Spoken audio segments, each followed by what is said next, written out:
You're locked in to the home of the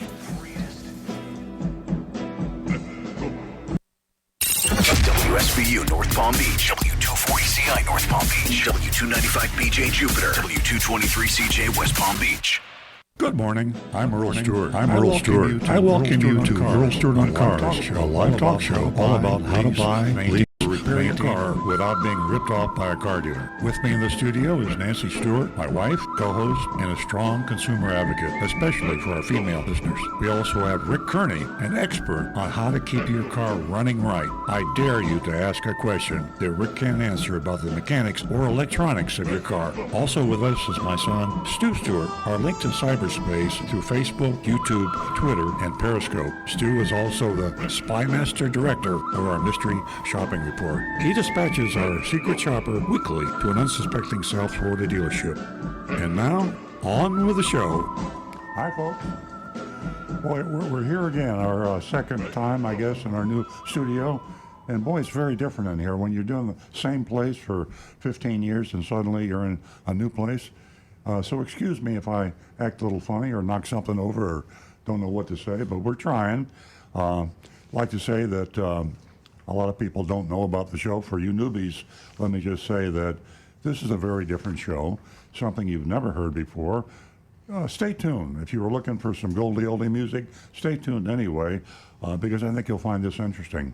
We are a very candid, tell it like it is talk show, live talk about how not to get ripped off by a car dealer. Now, I did one introduction, but I want you to know that if you'll just listen, if nothing else, to the Mystery Shopping Report, and that's toward the end of the show, our Mystery Shopping Report is absolutely unique on the air. Whether you talk about online or television or radio, you'll never hear anything like this.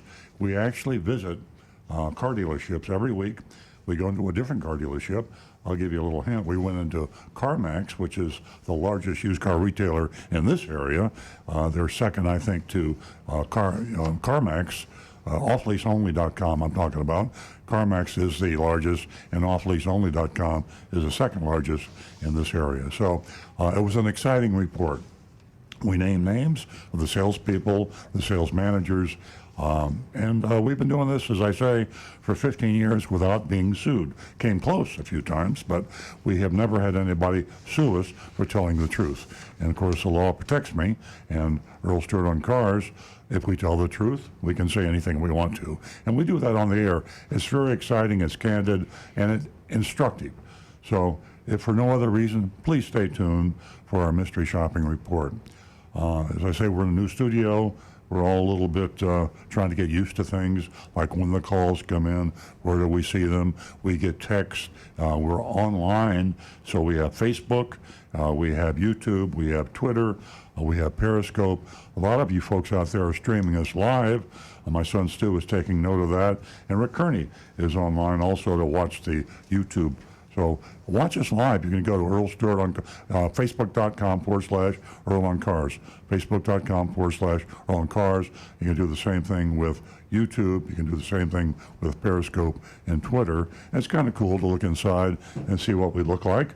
I'm particularly handsome. You really ought to take a look at me. The rest of them, I don't know. Oh, Nancy's pretty too. We got to work on the lighting in here. Exactly. Also, I want to introduce in person. We'll go around. I'll start to the left, ladies first. Nancy Stewart. She's my co-host, and you know that she's been with me for all these years on the air. She's a particularly strong advocate for the ladies, and she is the reason we have almost 50-50 lady callers. And Nancy, tell the audience out there what's in it for those ladies out there if they call the show. Good morning, ladies and gentlemen, and welcome to the show. Ladies, let's support each other. Let's build this platform together. I have $50 for the first 2 new lady callers, so give us a call at 877-960-9960. And for the rest of you, you can text us at 772-497-6530. You heard it right. Unashamedly, we're bribing, we're begging. We love the female callers. $50 cash, no conditions, no strings. If you haven't called the show before and you're a female, we'd love to hear from you. Why? Because in the past, we had dominated by male callers and cars and men. And, Macho. Yeah, macho thing. You know, the old hashtag Me Too thing is starting to really build a groundswell of interest. And you ladies out there deserve to take half of everything. And we want you to be 50% of the callers on the show. Absolutely. Tina, we know that you're on the line, and we'll be right with you. Speaking of female callers, she's one of the best. Let me go to Stu Stewart, my son. He is a partner in the business with me. In full transparency, I am a car dealer. I've been a car dealer since 1968. And this is not an infomercial, I want you to know that. But Stu knows a whole lot about the car business. And being a younger guy than I am, he is also very familiar with cyberspace and Twitter and YouTube and Facebook and all that sort of thing. So, Stu, what are you doing? Well, I'm answering all the texts, checking all our live video streams, making sure that we're communicating on multiple channels worldwide, and making sure that you know what people are asking you. Very good. And he's very knowledgeable on selling and leasing and buying of cars. Know a little bit. And we don't know a whole lot, Stu and I, about the repair and maintenance of cars. But we got a guy in the audience, we do have guys, but in the studio, we have Rick Kearney. Rick, been with me for 25 years? Yes, sir. And tell us about your expertise. 25 years of working on Toyotas almost exclusively, Toyota and Lexus, and yet I got a good general knowledge of pretty much all the cars. You know, most of the systems are pretty much the same when you get right down to the nuts and bolts. Well, you work more on Toyotas, obviously, because we're a Toyota dealership, but you work on a lot of cars. I mean, anybody, when a car comes in, a customer comes in with a car, you're going to work on it unless it's a warranty work on another model. Yep. But how do you stay on top of technology? Now that's the hardest part, and that is basically spending every minute I can reading up on all the new tech on the cars, figuring out all the new systems. It seems like it used to be everyone was concerned about whether or not the air was cold and their brakes would work, and now everybody wants to know how well will my cell phone integrate with my car. So it's a new challenge, a new world. Yeah, it's technology actually has reached a point with car ownership that it's become a challenge. The manufacturers are worried, and the owners are even more worried, car drivers, because the technology is so complex now that there's some talk about it affecting the safety of driving. I have Apple CarPlay in my car, and Nancy gets nervous when I drive because I'm looking at my little screen there and all those icons, and you got a little mouse kind of a thing going, and it can distract you from the road. You talk about texting being distracting. A lot of the technology in itself counterintuitively can be distracting. Well, I think we've introduced ourselves, and Yes. I think we need to talk to our first female caller. Yes, let me remind the listeners that you can reach us at 877-960-9960, and you can text us at 772-497-6530. Now, on with the show. Our most popular female caller, boy, I'll tell you, she has been a huge part of building this platform here at Earl on Cars. Good morning, Tina. You out there, Tina? Yes. Oh, well, good. Hi. How are you guys doing? How are you guys doing this morning? We're good, but we're stressed. We're not Yeah, sure a if little everything's going nervous, to but work right. we're here. Oh, it sounds like y'all are doing just fine.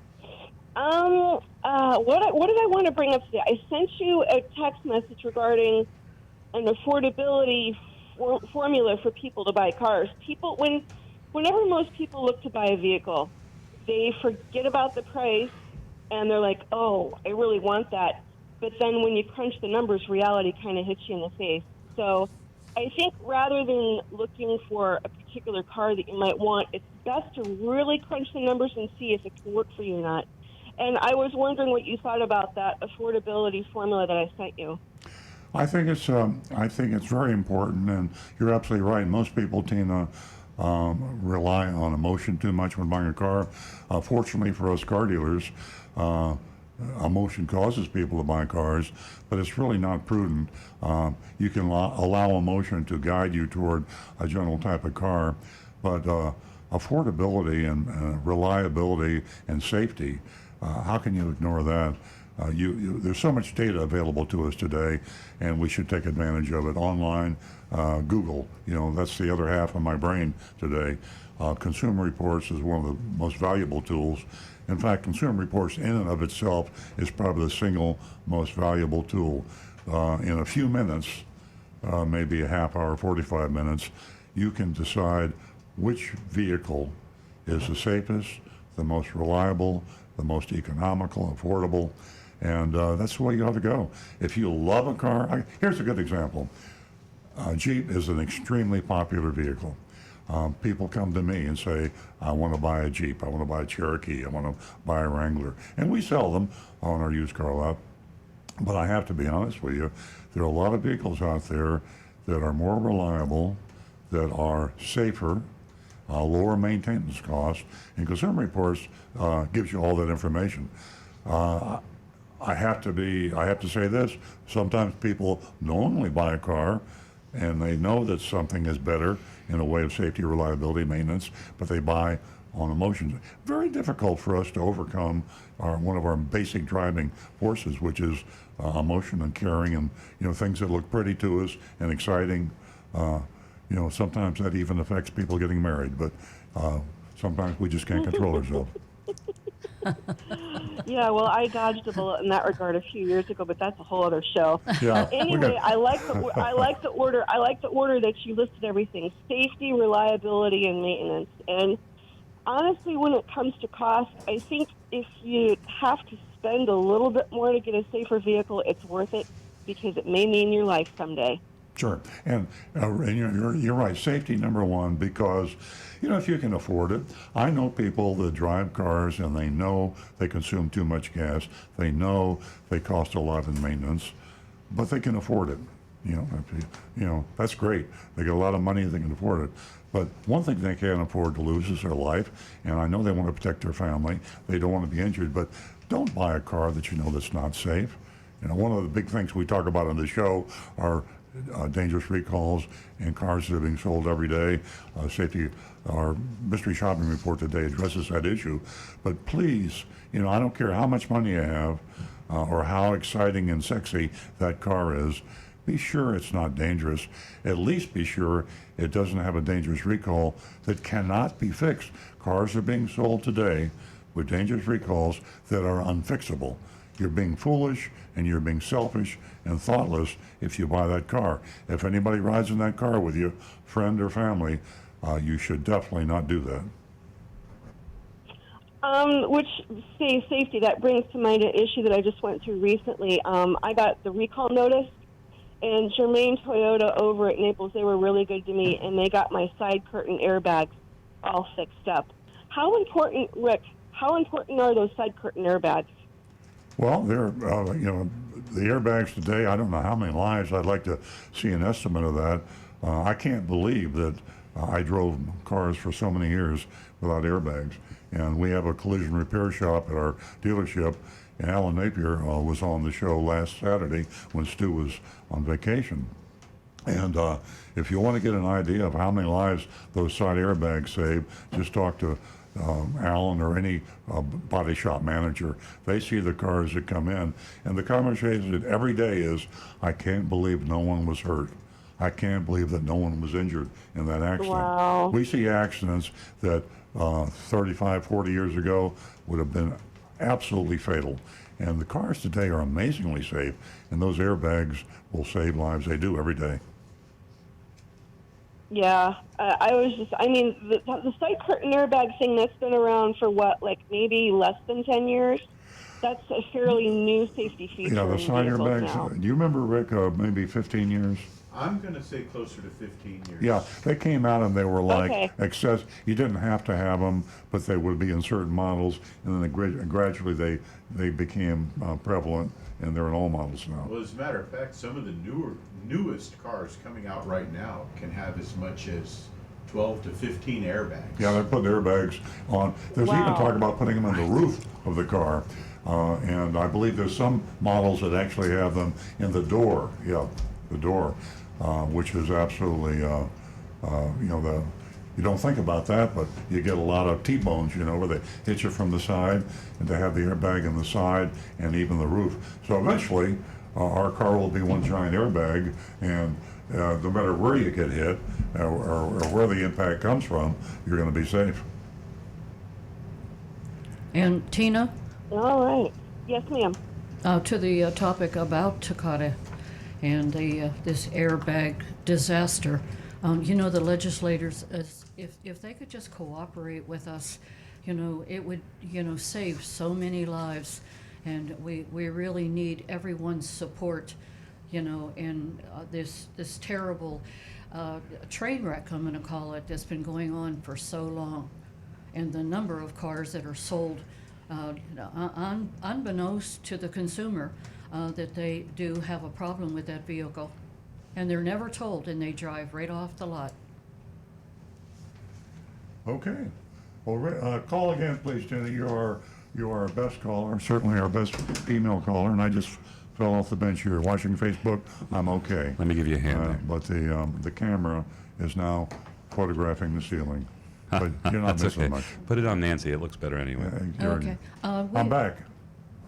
We are going to go to Sandy, who's been holding, and she's calling from Palm Beach Gardens. Good morning, Sandy. Sandy, I thought I heard Jerry. I think you're there. Could you repeat what you just said? Oh, I just said good morning. I Oh, have a okay. question for Yeah, you, we're having. and Go ahead. I hope you can answer it for me. Okay. I have a 2010 SUV. I used to drive 10,000 plus a year going to work and back. I no longer do that. I'll drive maybe 20 miles a week. Mm-hmm. And my question is regarding an oil change. My car has, of course, it's got the digital Fossil fuel, regular oil. change. Yeah. Mm-hmm. And it's been on 30% for many, many months. It hasn't gone down because I don't drive my car very much. Sure. So my question is, how often should I change it? Well, Sandy, that's one of the most common problems people have. They don't understand. In fact, it's hard for me to understand. Rick explained it to me. But oil needs to be changed on time basis as well as mileage basis. And oil, I don't know if the word deteriorates is the right word, but oil becomes less effective due to humidity and heat and other conditions just by sitting in your car, even though you don't drive it. And people don't understand that, and it is a subtle fact of life that you should change your oil on your manufacturer's recommended cycle, regardless of mileage. And all manufacturers will have a time in there, typically 6 months. So counterintuitively, if your car sits in the garage for 6 months and you don't drive it at all, 0 miles, you still need to get that oil changed. And that will protect your engine when you do drive the car. Actually, there's some truth to the fact that sitting still and not driving the car is worse for your car than driving it. So my guess is your manufacturer says change that oil every 6 months, regardless of mileage. Double check your owner's manual to be sure, but my guess is that's probably what it is, and you should follow that advice. Okay, Sandy? Sandy, are you a first-time caller? Well, we're having, All right. I think we're having technical difficulties. Sandy, if you can hear us, we cannot hear you, but I believe you are a first-time caller, and we have a $50 check we'll send to you if you can call back. Okay, and if I move much closer to the microphone, I'm going to be making love to it.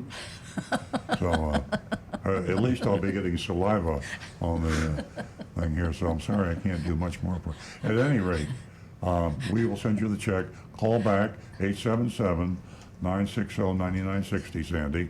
That's 877-960-9960, and give Rudy in our control room your contact information. And because you're a first-time female caller, we're going to give you $50 cash. So we still have another $50 for the next first-time female caller, 877-960-9960, and our text is 772-497-6530. And I believe we do have some text over there. Yeah, we've had a few that have come in this morning. We have one from Jordan, and he says, "Good morning, Earl and Nancy Stewart. My name's Jordan, and I'm reaching out to you because I was mailed a fake advertising flyer from the same dealership called Pat Fisher Nissan, saying he has a sale event in the outlet Dunlington Square Mall. Just trying to see what your thoughts are on that." Now, I think I know what your answer is going to be. Yeah, you've heard it before. Totally ignore all car dealer advertising, all of it. The lowest form is your direct mail. If you have something that comes in the snail mail, it is typically the most deceptive. The reason being that you can direct snail mail to a particular mailbox, and the regulators are far less likely.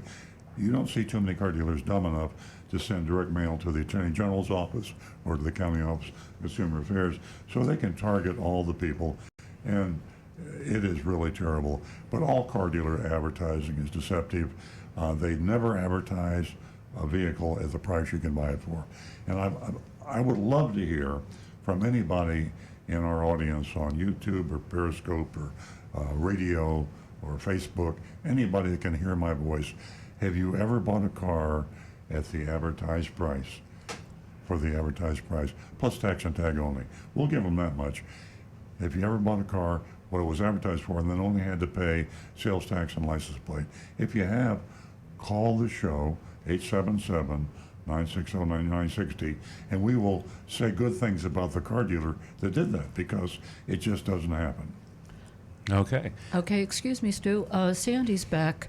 Oh. And she's on the line one. Sandy? Yes. Hey, I don't know what happened. We missed you. Yes. Yeah. Well, you just stay on the line, Sandy. We're going to have Rudy. He will pick up the phone. He will get your contact information.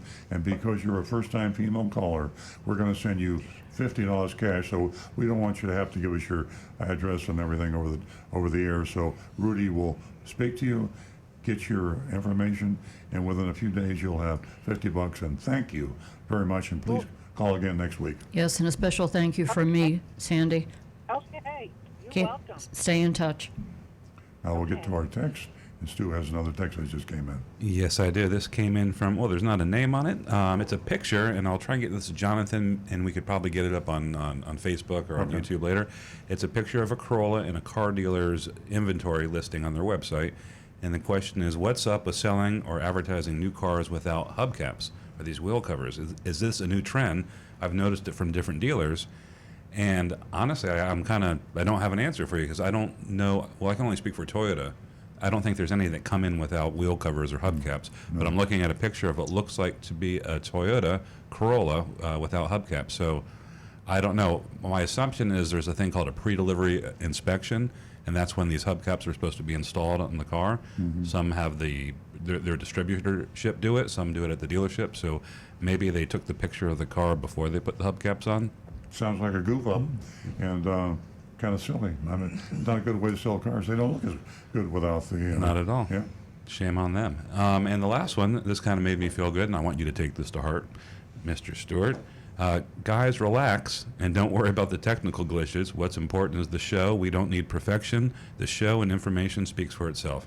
That's very nice. That is Very nice. nice. Thank you. Yeah. We're getting grounded Let's a all little take. bit Yeah, here. let's just take a little. There we go. A cleansing breath. There we go. Okay, I see here where we have Daryl. He has been holding. Thank you, Daryl.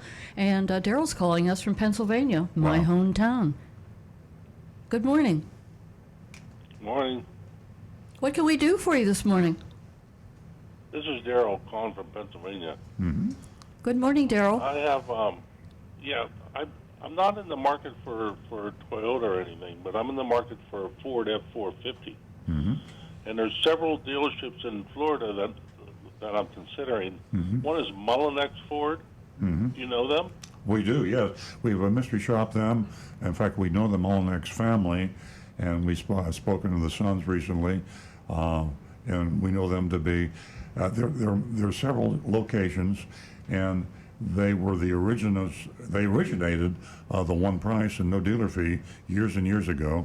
Since they've varied from that policy, but generally speaking, they have a good reputation. Yeah, they have a lot of reviews online. I mean, hundreds that Yeah. are 5-star. The thing. The other one is Tropical Ford in Orlando. Do you know them? Is that owned by Mullinax, or is that a different? This is a different Ford. I don't know Tropical Ford. One. I don't know Tropical Ford in Orlando. And before we get off Mullinax, let me say this. We found out that Mullinax Ford is expanding by adding partners. And they have partners that operate a little differently from the Mullinax philosophy. So when you buy from Mullinax, find out who the owner of the Mullinax Ford is. The Mullinax family, there's, I believe, 2 brothers and a father, and they have other owners out there. But generally speaking, the Mullinax name is a good name, and sometimes the partners we found through a mystery shop were deviating from the dealer fee policy that Mullinax was supposed to have.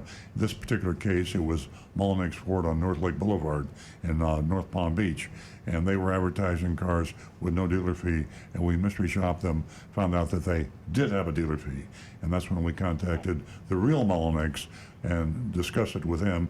He was going to do something about his partner changing that, and shame on us, I don't believe we've gone back and re-mystery shopped them, have we, Stu? Not then. We wanted to give enough time to Yeah. let them relax for a little while. We've given them too much time, but anyway, that's the story on Mullinax. And Tropical, as I say, Daryl, we don't know about. Okay. Well, thanks a lot for the information. Well, thank you, and check with us before you buy. Be happy to give you any advice. Watch out for the hidden fees. The biggest thing you have to watch out for when you're buying a car in Florida is hidden fees and dealer installed accessories. Be sure you get an out-the-door price without any surprises, and you'll do just fine. Now, I've been listening to your show for a long time now, so I know exactly what to look for. Good for you. You know, so Thanks for being a regular thank you listener. so much. Thank you. You're welcome. Give us a call Bye-bye. toll free at 877-960-9960, or you can text us at 772-497-6530. I have a text from a widow, and she points out that she is a recent widow. And what's happened recently is that she had to go out and purchase a vehicle, and she had a direct mailer, and with that she thought, you know, all of her problems would be answered.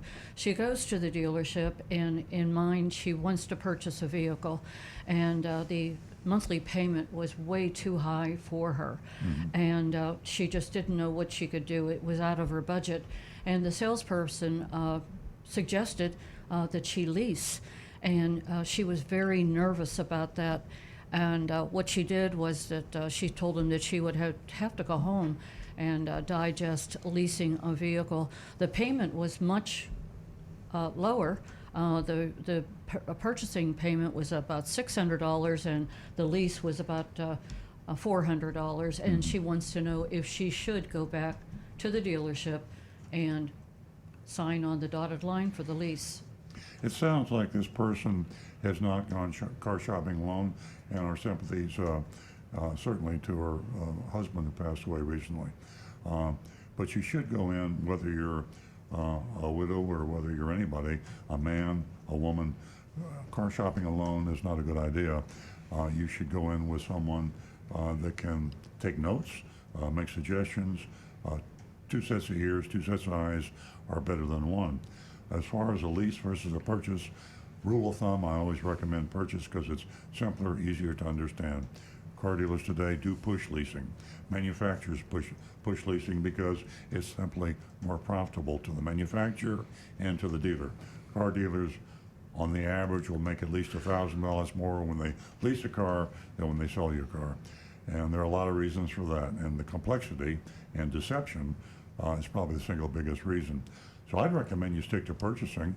I think that you want to have a companion come in with you, a friend, a relative, someone that maybe is experienced in buying cars.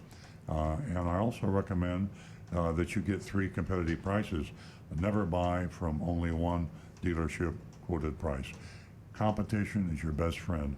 Car dealers are fiercely competitive. I'm a car dealer, and I'm fiercely competitive.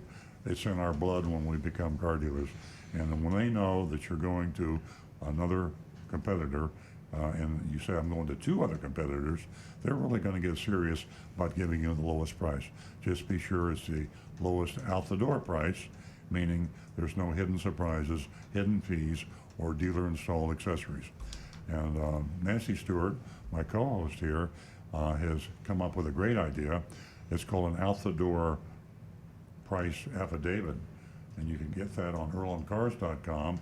If you just go to earlandcars.com, there's a little link there you can click on the home page of earlandcars.com, and there will be out-the-door price affidavit. You can click on that. In fact, you can go to www.outthedoorpriceaffidavit.com. You can download that, print it out, and you can have the car dealership sign it before you sign anything for the car dealer. That's his guarantee that he's not going to be sneaking some dealer fees on, hidden fees, or adding window tint or nitrogen in the tires and all these other dirty little tricks in the way of dealer install accessories. You'll be getting a clean out-the-door price, and you'll be getting competitive shopping. That is my advice. Rosalie, I hope we answered your question. And when I was rereading your text, I didn't see anywhere where you were talking about negotiating. Remember, everything is negotiable. Everything. And it can be utilized in such a way that you could purchase a car and have a lower car payment. Stay in touch. Okay. We've got some text over here, Stu. What's up? We have one from Deborah in Boca. Deborah says, I bought a new Nissan Maxima in March. Less than a week later, I had a flat tire. How is that possible? They said the puncture was too close to the side to patch, and I had to buy a new tire. Yeah. I told the dealership manager that I wanted him to pay for it because the car was so new and I couldn't imagine how it could get flat so soon after I bought it. He said I probably drove over something sharp and refused to pay for the tire and the new tire. What should I do? Deborah in Boca. Deborah, that's one of the most common complaints. One good thing about being a car dealer myself, I live this every day, and I know about road hazards like nails and screws in the road. South Florida has got construction all over the place. There's all sorts of crazy stuff lying out in the road. You see it. I don't drive down 95 without seeing something that I know, if I drove over it, is going to probably damage my tires. So it's just a fact of life. And Stu? Yeah, I'm going to say, Deborah, that technically the dealership manager was right, but I'm not sure if that was the smartest business decision. You just bought a car. It's not going to cost him that much money. I think it's possible he could have done that just to make you happy. I know there's lots of companies. I bought a pair of glasses from Warby Parker, plugging them on the air right now, and I ordered the wrong frames. I complained about it. Well, I didn't complain about it. I brought it to their attention. They sent me new frames. They didn't have to do it. That's kind of a nice thing to do, but everybody's different. Great example. Yeah, I think there is something called road hazard insurance, and you want to shop and compare the prices there. I normally don't recommend buying insurance at car dealers sell, but all the tire stores and all the car dealers usually have this available. It's a matter of where you live, really. I mean, if road hazards are something you see and construction in your area, you might want to consider road hazard insurance.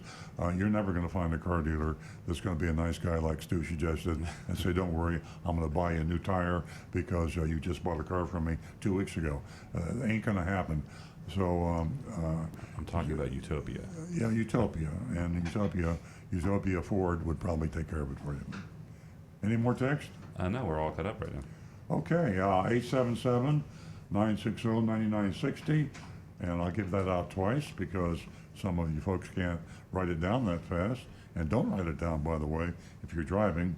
877-960-9960, and you can text us at 772-497-6530, 772-497-6530, and Rick has got some YouTube postings here. Let's see if I think this mic is working, isn't it? Okay, we had a little issue earlier with my other mic. Actually, we have an anonymous text first where a fellow is asking, He says, I'm considering the purchase of a mint condition 1985 American-made automobile. Knowing that this was a time before airbags were standard equipment, is it possible to add an aftermarket airbag so I can be driving in a safer vehicle? The unfortunate answer there is no. Airbags are so integrated into the design of the vehicle, and they need to be designed to work with each individual vehicle, including the sensors that detect the impact. There's actually a great video on YouTube that Honda produced that basically shows what happens if your airbag is 1/100th of a second late, and they drop a watermelon onto an airbag that catches it, and then 1/100th of a second late, it's watermelon Armageddon. Yeah, we've got a green screen behind us. You know what we ought to do next week or the week after? It'd be really cool to project that video. It's the most dramatic, demonstrative video about what airbags do, and we'll try to do that maybe next week or the week after. Especially how powerful they really are, and why it is so crucial that they be designed to operate at the timing that they need. Yeah, you can't put your own airbag in. Wish you could, but you can't do that. No. And our other one here is Guy from Ottawa, Canada. He's a snowbird, but he's up in Canada right now. And he says, how come Toyota has not brought in the high ace or light ace delivery vans to Canada and the U.S.? He says they seem to dominate the world market. And I equate this also with the Toyota Hilux pickup truck that is available in other markets, but not in the U.S. And I bet Stu would probably have a better answer on that than me, but I think it's due mostly to emissions. I think it is. I know that they make a lot of vehicles. Well, they have diesels out there in the world, so I know the Hilux comes in a diesel and a gas version. No, I don't really know. It's kind of like a modified Toyota Tacoma. I know. You know. Yeah. It isn't the airbag or the safety thing, because if Toyota wanted to, they could build any vehicle with American qualifications of safety and airbags and emissions and the rest of it. But there are so many proliferations and combinations of models of vehicles that Toyota and all the manufacturers have a problem with optimizing their mix. Imagine if there were 1,000 different models for one manufacturer being sold in the same market. It would be impossible to stock the representative sample of those models. The car dealers would not be able to offer the customer a car in every model. So they have to pare it down. They have to reduce the number and combinations of models and equipment in a market. They don't do a very good job of it. Even now, with all the manufacturers, there are so many different models and combinations of equipment, it's almost impossible for a car dealer to stock those. So you're right. There are cars, as a Toyota dealer, that we say, boy, we sure wish we had this. And we have people say, why don't you have this? And the answer is, you just can't have everything in every market. Yeah. You can't always get what you want. Yeah. Okay. Well, we also just have one other that just came in from Tim on YouTube here. He says, Earl, which vehicle does your dealership make the most profit on consistently? That would be probably right now, I can tell you what it would be. It would be the Supra 2020, and we sell that at suggested retail price. Yeah. And that's the most profit we make on a car. Yeah, I don't know if you can call that consistently, though. We're going to have maybe one Well, a that's month. true. Yeah, typically Highlander. Every dealer, including us, the Highlander. In our case here, it's a matter of supply and demand, and we sell the car that has the highest demand, the lowest supply. The Supra is an extreme example, as Stu said, because we've only sold one, and we have one that we're not selling because we want to have a car to show when people come in, and we'll get about one a month, and we will sell it at full MSRP. What is that? What's the profit at full MSRP do we make? Probably around $4,000. So we make about $4,000 when we sell a Supra, but we only get one a month. And then when we sell something like a Highlander, what do we make? Maybe around $1,800. $1,800. So that's supply and demand. We sell the other cars. We'll sell cars closer to our actual cost, and supply and demand. If you have too many models or too many cars of a particular make, you sell them for whatever you can get. Yeah. And hadn't we just seen a Supra advertised at another dealership for a $1,000 markup over MSRP. Yeah, that was. I love that one. That's Al Hendrickson Toyota in Coconut Creek, and there was a newspaper article about that, marking up their Supras. So there's a $4,000 profit at MSRP, but they want to make $44,000, so they mark it up $40,000.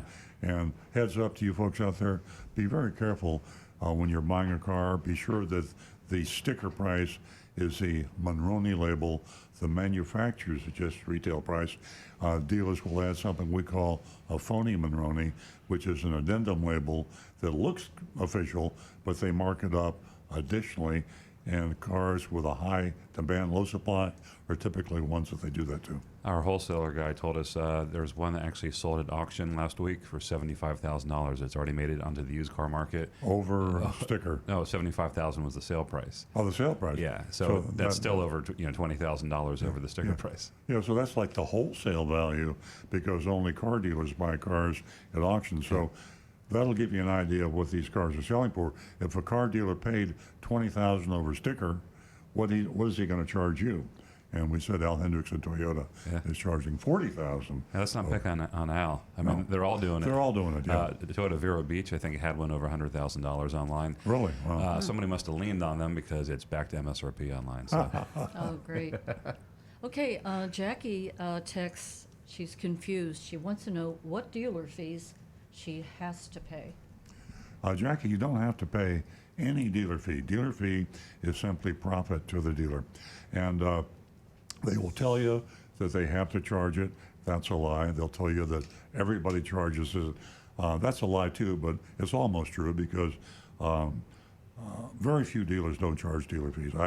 I know of none right now.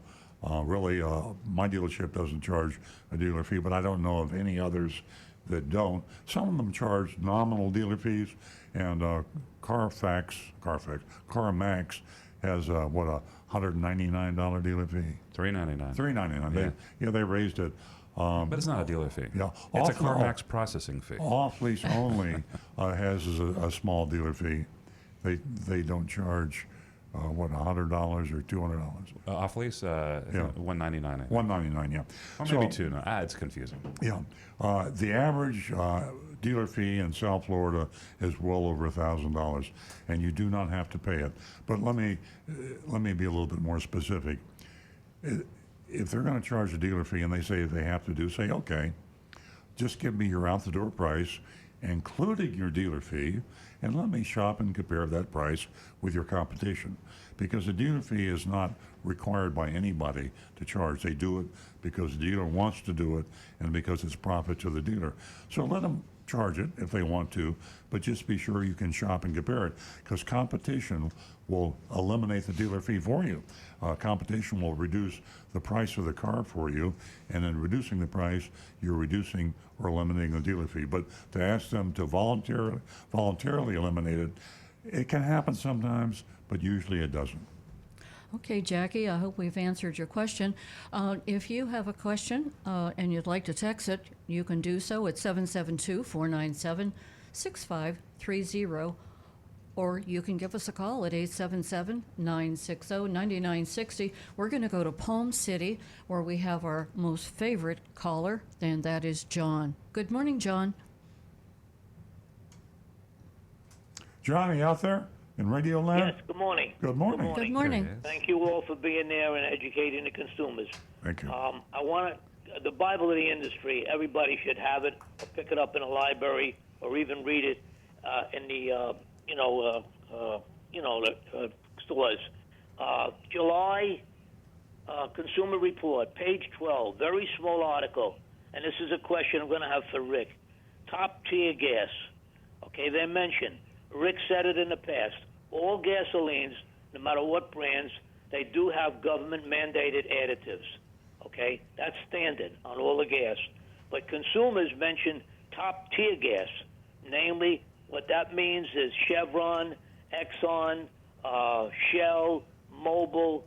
They have additional additives. For instance, I know for a fact Chevron puts Textron in it. Shell has a new additive that they put in, and this is for all grades. This has nothing to do with octane now. This is across the board when you go to these stations. And on an average, it costs 3 cents more than it does on your regular stations, which is Wawa, BJ's, Sam's Club, Marathon, Speedway, etc.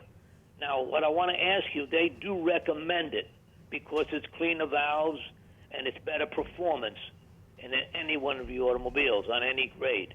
What is Rick's opinion about spending 2 to 3, sometimes 5 cents even more to go to these name brand stations like Chevron or Shell to put it in a car? What does Rick's statement say about it?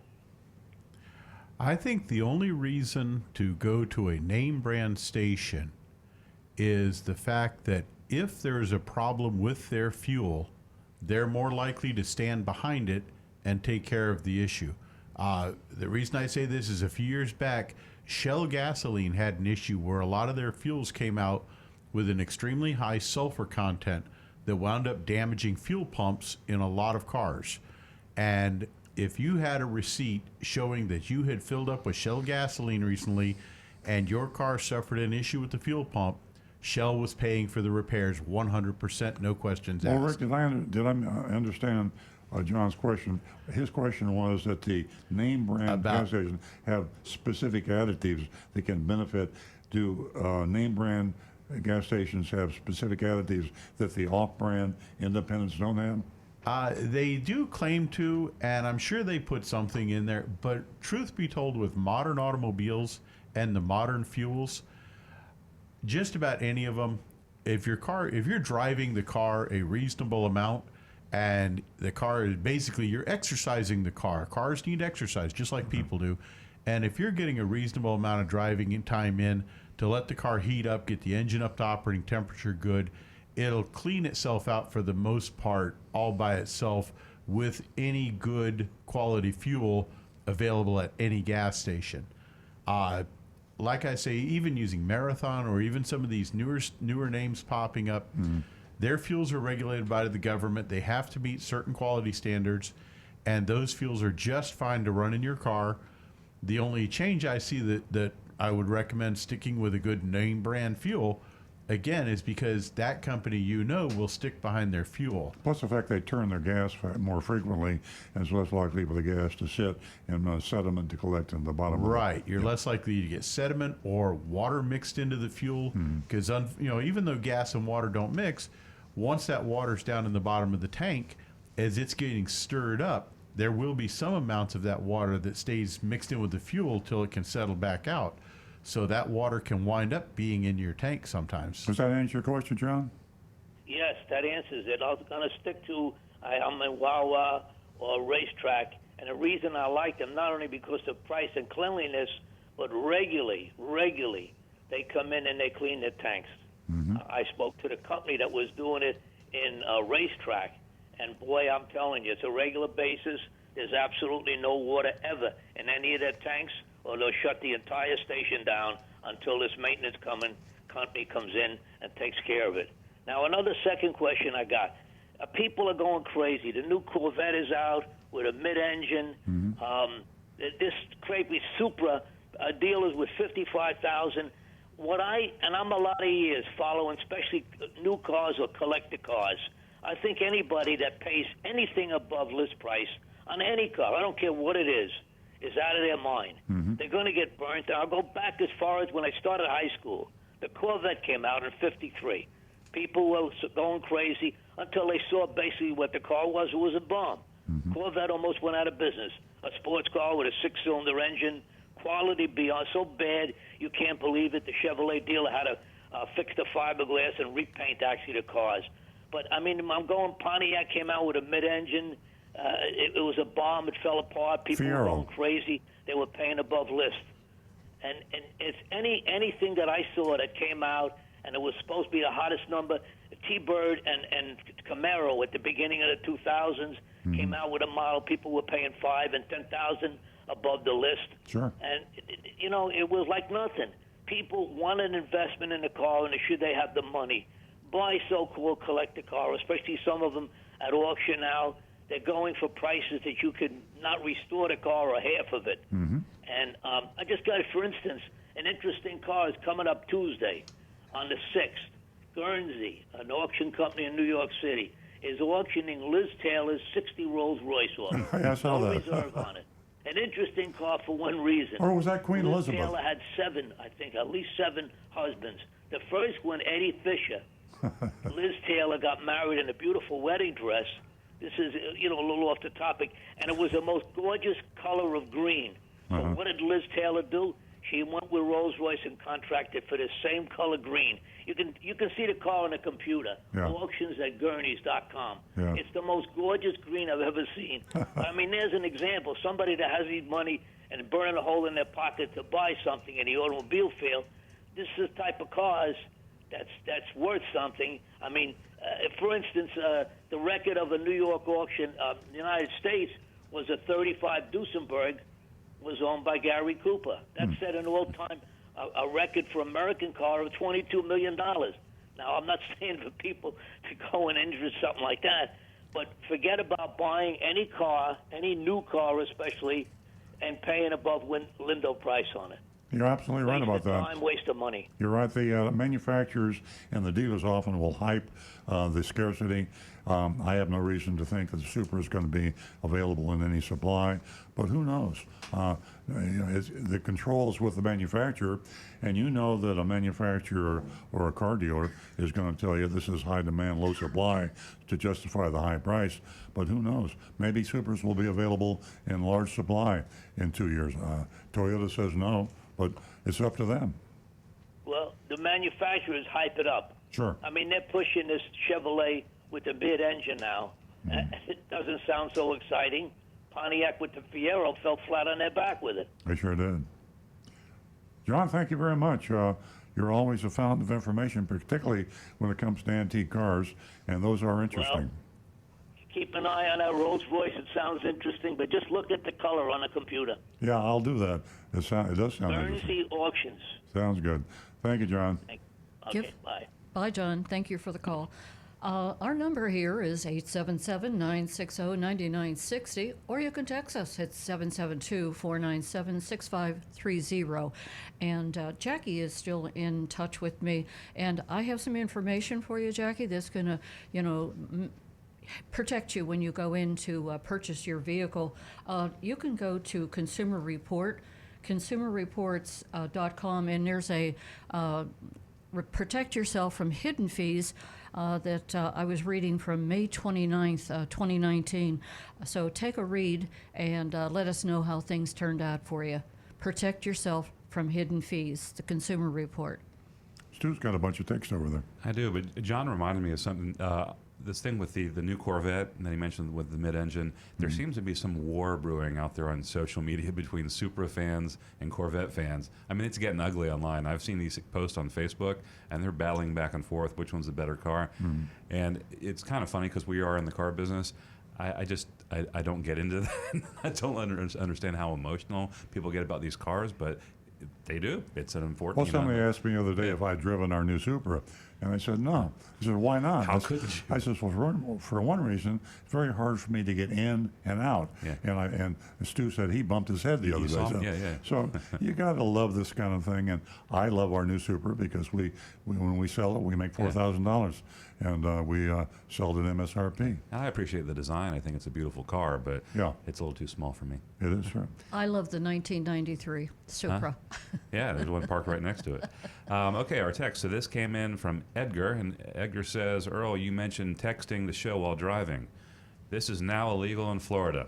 What is the chance that the auto manufacturers have lobbied state legislature to force consumers to buy more expensive cars with hands-free features like Bluetooth? And that's from Edgar. Well, the manufacturers, I think everybody now is taking another look at this technology. Texting while driving is certainly the wrong thing to do. But think about this for a minute. The reason texting while driving is the wrong thing to do is because of two reasons. You take your eyes off the road. You also take your brain off the road. Yeah. And what I mean by that is your mind is about as important as your eyesight when you're driving. If you're not thinking, it's just like closing your eyes. So with Bluetooth or cell phones or your Apple Play TV, anytime your brain is engaged on texting or talking or anything, and you're not thinking about driving, it's dangerous. And I think that our manufacturers and car dealers need to think real hard about simplifying the functions on our vehicles so that we don't have to think about driving. Yeah. If we have to think about texting or emailing or anything else. Rick, you have a point. I was just going to mention Mythbusters actually did an episode on that where they tested their own people to see how they could do using a total hands-free system where all they were doing was talking on a radio. And it interfered with their concentration enough that on the test course they did horrible in driving. AAA did a study, and you just reminded me. It's been proven. AAA did a study, and they found out that the younger people, and I'm going to make these numbers up, but they're close, it takes them 3 or 4 seconds to navigate or perform functions with their instrument panel, and it takes folks my age about twice as long. So there's always a time lapse of focus concentration off the road when you're working with your Apple Play or whatever, Bluetooth or whatever else, texting by voice recognition. All these things are done much simpler and faster by younger people. But folks my age are taking way too long, and Nancy will testify to that because she says, stop doing that, Earl, and I'll be looking to my Apple Play, and I'm not looking at the road. So this whole thing needs to be readdressed by the manufacturers. Well, it's a proven fact that in a split second, I don't care how old you are or how young you are, in a split second, your life can change. With that said, ladies and gentlemen, you're a very important part of the show, so give us a call at 877-960-9960, or you can text us at 772-497-6530. And remember, youranonymousfeedback.com. We'd love to hear from you. We're going to go to John in West Palm Beach, who's been holding, and Doug, we will get right to you. Good morning, John. Hey, good morning. A lot of static. I don't know if it's on my end. We hear you clearly, John. Go ahead. Oh, you can hear me clearly? Okay, very good. Yeah, I just wanted to comment on the Earl. The reason why it fell flat was, first of all, the bad rep about plastic body panels that were attached to the roll cage, one of the safest cars, because it was all metal underneath. They just had plastic body panels that were easy to replace. But the one thing that hurt it was underpowered. They were using the old Iron Duke push rod motor, and it was also the same time that Toyota came out with their MR2 two-seater mid-engine, but that had the overhead cam. So if you were an enthusiast, you were going to go with the MR2 because of its peppiness and quickness. Mm-hmm. The Fiero, for 1984, the Fiero was underpowered. I remember that. Lost some of the people. Yeah. I'm actually old enough to remember that. Well, it's interesting today that all the cars are so unprofitable that that's the reason you don't see as many sports cars on the road, and you just can't make as much money when you sell a car as a SUV or a van or something. I remember the display in the Pontiac showroom years ago when they were featuring the plastic exterior, and there was a big pole with a bowling ball hanging from it, and it was for customers could swing it back and let it slam into the panel. It would dent in and then pop out a few seconds later. I'd forgotten about that. Yeah. I guess people didn't like that. And then I was the one that was called last week about the Corvette and the values of the other Corvettes. And the gentleman from the other guy named John before me, if he's interested, all the dealerships have all their orders are done with for the Corvette. They're all gone. Oh, really? Yeah, that's how fast they sold out. I believe it. Yeah, if you got the money, I know people are feeling sorry for these guys that pay too much, but a lot of people they don't care what it costs. If I got the first one on the block, it's worth it to me. They've impressed their friends. Yes. Very good. All right. Have a great day. Thank you, John. Thanks, John. We're going to go to Doug, who's holding in Boca. Good morning, Doug. Hello, how are you? Hey, Doug. Good morning. Good. I wanted to ask a question about the Super again, and I guess the way it looks is there's a 2-year waiting period, which is like, wow, that's crazy. So I guess I'm going to give up on this until 2 years from now. You might get a good deal 2 years from now. Yeah. It's worth the wait. Certainly, if you're going to be paying $50,000 over MSRP. So Exactly. The exploitation is the recognition by car dealers that emotion takes over, and whether you're buying a mid-engine Corvette or you're buying a Supra, you're so excited about being the guy that's got one. And I say guy probably because the gal's got more common sense. The guy just wants to have that thing about, in that really cool car. And it's okay. I mean, hey, life is short. If it makes you feel that good, you want to pay an extra $40,000 over MSRP or an extra $100,000, and you got the money. People do crazy things. They got too much money. Wow. Well, to me, it's a little silly, and I'll just deal with what I have now. Wait 2 years. And you get a really good deal. you have a big selection to choose from, too. Maybe. All right. Well, you guys have a great day, and thanks for being on. Thanks for having the show. Okay. Thanks, Doug. Say hi to Ollie. Yeah, say hi to Ollie for scratching behind the ear. Okay, I will. Meow. Thanks, Doug. 877-960-9960, or you can text us at 772-497-6530. And don't forget the mystery shopping report's coming up, and that'll be from off-lease only in West Palm Beach. So stay tuned for that, the last half hour of the show. Texts are backing up over there, Stu. They're coming in. We have a question from Barbara on Facebook. She says, hi, what is a CO2 sensor on a car? I'm looking at you, Rick. A CO2 sensor? It says a CO2 sensor. I have not heard of a CO2 sensor. I know of an O2 sensor. O2 sensor, Yes. yep. That's an oxygen sensor that's in the exhaust pipe, and it helps tells the computer how well the engine is burning the fuel and whether it needs to adjust the amount of fuel or air coming into the engine. Okay.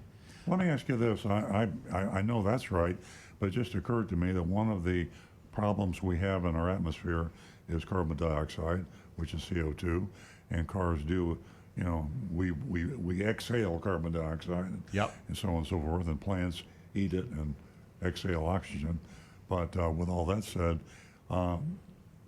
is there any regulation on cars in terms of emission of carbon dioxide? I know carbon monoxide is, but there's no regulation on carbon dioxide. No, there actually is not a regulation on carbon dioxide because actually they kind of go with the lesser of the evils. Mm-hmm. If in an absolute perfect world, if an engine were able to burn the hydrocarbons in the fuel and the oxygen in the air absolutely perfectly, the only thing coming out of the tailpipe would be carbon dioxide and water, H2O. Unfortunately, not in a perfect world, so we still have the hydrocarbons, the HC coming out, nitrogen. There's a whole bunch of different things that come out of the tailpipe, but the safest ones to have coming out of the tailpipe, the lesser of the evils, is the carbon dioxide and water. Now, in a hydrogen car, it's just water, or is there also some carbon dioxide? There's also carbon dioxide, and there's also hydrocarbons, because the hydrogen is a hydrocarbon at that point. Very interesting. I actually saw a few of those Toyota Mirais, the fuel cell ones, out in California. You can only get them out in the West Coast. Yeah. They're pretty cool. I'm not sure if we got to this one. This came in on our anonymous feedback website, which is youranonymousfeedback.com. We have a few coming in on that. It says, good morning all. I have a question for Rick. Some mechanics have advised me that 0W20 motor oil is meant for colder climates, and that in the heat of South Florida, motor oil should have a thicker viscosity to better protect the engine. What do you recommend? In the older days, the older engines did need that thicker oil in warmer climates, but with 0W20 in engines that are designed for 0W20, it's completely fine in just about every environment on the earth, with the exception of the extreme cases of, say, the middle of the Sahara Desert or up in the far Arctic Circle, where you would need to make adjustments because of an extreme climate. How about the Gobi Desert? There again, yeah. It's a cold desert. Well, but it's also not quite as hot as the Sahara or that Middle East region we're seeing temperatures now. They're seeing daily temperatures over 130 degrees Fahrenheit. So is a number on the oil like 20 and 30 and 40, does that correlate with temperature? it actually correlates with the thickness of the oil. Yeah. But generally, thicker oil in the heat will run thinner. Yeah. And as it gets colder, of course, it gets thicker. So the lower the number, the thicker the oil. And actually, the lower the number, the thinner the oil. Yep. Okay. So you want to go, okay. So you can recognize. So what are the numbers? 10, 20, 30, 40? How high does it go? It starts at 0, and you can get as high, used to be as high as 70 weight oil, and gear lube actually goes as high as 95 on a viscosity scale. Interesting. Okay. We have another anonymous feedback. I was watching a past video where you mentioned Ford and the faulty transmissions they knowingly sold. Are you going to mention the Corolla hatchback and their transmission problems that Toyota is trying to hide? And what about all those infotainment systems that are going out after 4 years that Toyota is trying not to fix? I do know that there was a recall on the Toyota hatchback, I think, in December for the transmission. I checked it out while you were on vacation with Mark, our service manager, and the transmission issue was it was a technical issue. What do you call it? A computer reflash. Yeah, computer reflash. And there were only a few cars about 4,000, I think. Yeah, and that was caught immediately, and there were very few that got on the road. And actually, the reflash was done on a lot of new cars before they were ever. That recall came out shortly after as soon as they came out. It was in December last year. And so. It was a total different issue, and it sounds to me like an anonymous feedback from a Ford dealer. Possibly. Which is okay. I mean, I'm not saying that Toyota's without sin. Toyota's done things that I never liked. We've never known of Toyota to do something in the way of premeditated concealment of a problem. They were accused of that back during the sudden acceleration, but they were exonerated because NASA and some other official agencies checked. There really was no sudden acceleration in terms of an electronic or computer issue. It had to do with floor mats and so on and so forth. But I don't know of any premeditated things like Ford got in trouble with by Toyota. Unless they're really good at concealing stuff. Well, and they may be. Yeah, you never know. That's just speculation. But as a matter of fact, because we are not a commercial for Toyota, I'm going to throw one thing right out. Right now, the 2019 RAV4s, which I own one, has an issue with the transmission with a shifting situation, and Toyota's aware of it, and they're working on a fix. Yeah. But sometimes these things take a little bit of time for them to find them, and they might not have realized it was out there, and it takes time before they can figure out how to get it straight. The key is if it's a safety issue, and the manufacturers, like it or not, if it's just a drivability problem that they consider not to be a safety issue, they'll keep them on the road. And there'll be technical bulletins that go out. And I don't like the technical bulletins because oftentimes they're secret in the sense that they're not publicized. So you don't know. Until you get to the dealership. And they even tell the dealers, don't discuss it with the customer unless the customer brings it up. I don't like that for Toyota or any manufacturer. But the unconscionable thing, unforgivable thing, is to know there's a safety problem. And Ford, in this case, knew there was a safety problem. They have emails and conversations. They have people that have confessed to knowing. And so it's like Volkswagen did with the emissions. It's not quite as bad because the emission isn't as serious as a safety issue. But to lie to the customers and to lie to the federal government is unconscionable. And a manufacturer, I think, should be prosecuted for that. And I think the CEO ought to go to the slammer. There you go. Yeah. Okay. We're going to go to Barbara, who's been holding, and she's calling about her engine light that stays on. I think Rick can take care of that one. Good morning, Barbara. Hello? Hi, Barbara. Good morning, Barbara. Hi. Hi. My call. I've been listening now for about a month on my way to work. And it's a long drive. Yeah. My check engine, my VSA, and truck life, I took it to a dealer, and they said they couldn't find out what was wrong. Recently, my starter went out, and I had that replaced. And then the gentleman said something about the O2 sensor being out causing that. Oh, okay. So Barbara that's asked on Facebook. Yeah. Okay. So the starter went out, and he mentioned the CO2 sensor to her. Okay. I think he might have been talking about that O2 sensor. And if the O2 sensor is starting to have an issue, it will turn on the check engine light. However, even if those sensors completely quit working, your car will not stop running, because it'll actually do what's called go into a safety mode, where instead of the computer adjusting the fuel trim based on how it's running, it simply will use a set of charts that it has in its memory, and it will just go with a straight signal. So your car will still run pretty normally. It'll just have that check engine light on. I would suggest when the light comes on, go straight to somewhere and have them pull the codes on it and write down what codes you're seeing, and then take that to the dealership or to your mechanic, and they should be able to straighten it out from there. I have a 2005 Toyota Highlander. It is an older car, but it runs very well. He said something about I have 4 sensors. Would that be correct? Yes, it is. Rick, tell her the independent places that don't charge for pulling the codes. Places like AutoZone, I believe Discount Auto Parts, most auto parts stores, the big name brand part stores, will have these little generic code pullers. They can come out and plug it into your car, and they'll tell you what trouble code it's detecting, and they usually will do that for free. It only takes a few minutes to connect one in, and it just plugs in right under the dash. Takes about 5 minutes to do it.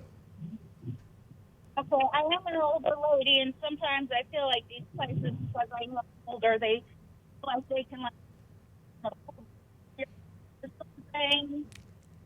Yeah, that's. We don't know much about cars except for filling them up and turning them off. Yeah, well, that's why we're here. Make sure that people are aware of the pitfalls.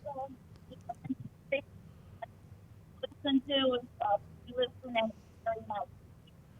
Okay. I think we're in a bad cell area, Barbara. It's kind of hard. You're breaking I'm up a glad little you bit. can. Yeah. I can't understand, so Yeah. I thought it was our technical thing. No, it sounds like a cell phone reception problem. Yeah, I think we're only getting about every other word. But Barbara, the best option is when you find what that code is, just send us a quick text on Facebook, and we can help you define just what you need to have that fixed. And then just call a couple places and tell them you have that specific code, and ask them how much would they charge to install that sensor, and call like a couple different Pep Boys, a couple different auto shops, and go with as long as it's a good reputable shop, just go with whoever's the cheapest price. Thank you, I appreciate that. Quite welcome. Thank you, Barbara. Barbara, are you a first-time caller?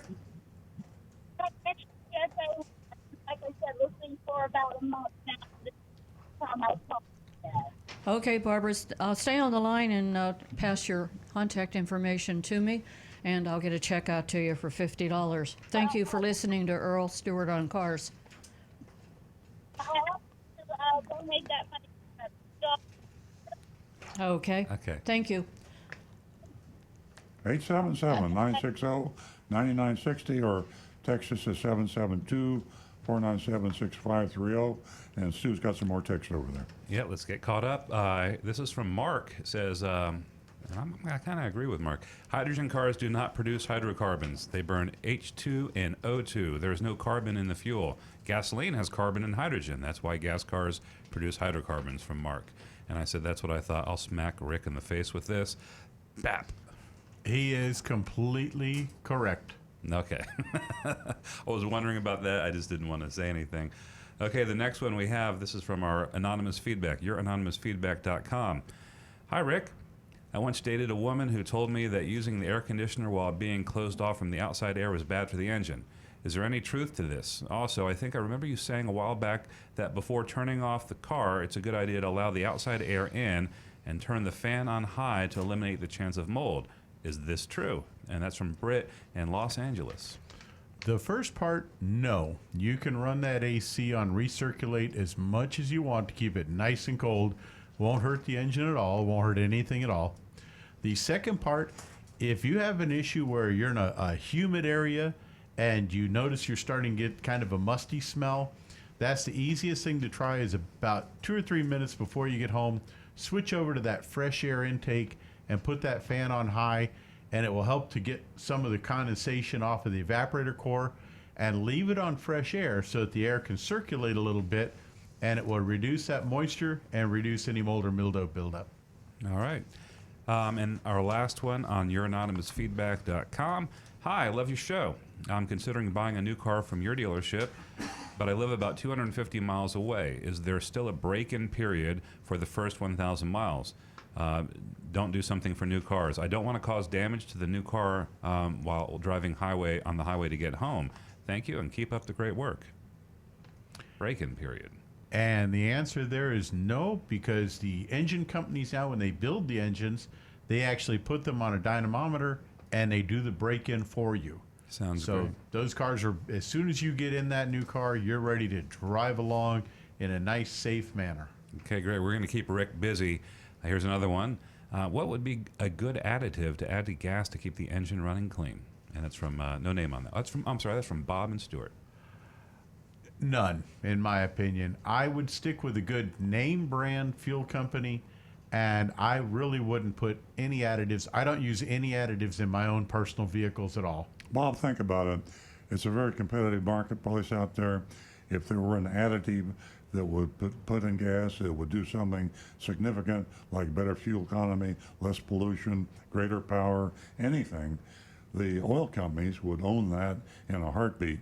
If somebody was selling it in a store, they'd buy it from them for $100 million, and they would put it in their gasoline. So there is no additive that you can buy in the store that's going to make your gasoline any better. Okay, great. Hey, by the way, Mr. Hand says hi on our other YouTube channel. Oh, good morning, Hi, Mr. Hand. Okay, Jerry in West Palm Beach has texted us. He says, I plan on buying a used car next month, and I'm going to use the information I've learned on this show. I'm going to negotiate online. In the original email, is that when I should mention that I'm shopping multiple dealerships? Also, is that when I should include the out-the-door price affidavit? I would say you can. I think that you probably should wait until you get a price. I think if you tell them ahead of time that you're going to be shopping multiple dealerships, it's going to be more difficult for you to get the price. Car dealers don't like, if they think you're going to buy a car from them, at least you'll get a price. It'll be a high price, but you will get a price. And I would start out, and then I would say, I'm going to take this price and shop and compare it. I want to be sure this is your best out-the-door price, plus government fees only, and then I will shop and compare it.